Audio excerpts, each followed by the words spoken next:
Özünüzü Taylandda hiss edirsiniz. Tayland? İş videolarından çox yorulduğumuza görə dedik arada belə maraqlı videolar da çəkək. Dedim bugün olar.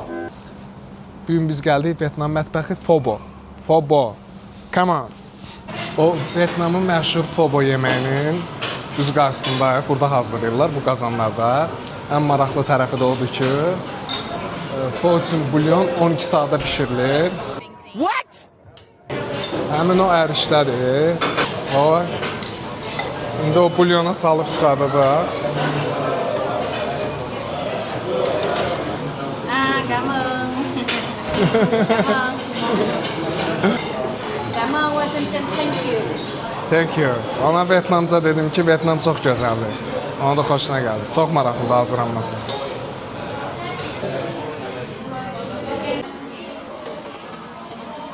Uje hazırlayıb. Nəhayət ki, bu Pho supunun dadına baxacam indi. Və tam səmimi deyəcəm ki, necədir.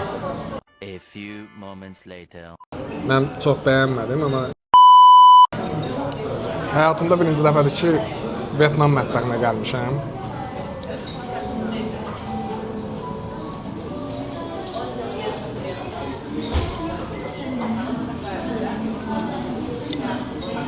Yəni, toyuqdur, ərişdədir, soğandır.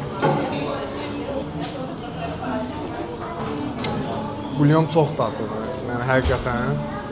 Bu da bu Pho supun yanında verirlər, bunun salatıdır.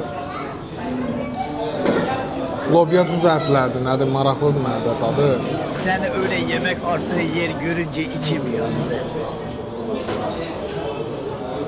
Maraqlıdır. Yalan deyirsən. Bir dənə də əlavə başqa yemək sifariş eləmişik. Bu yeməyimizin də adı kombrang. Kombrang. Özbək aşına oxşuyur, amma görək dadı nətərdir, yumurta zaddır, hər şey var.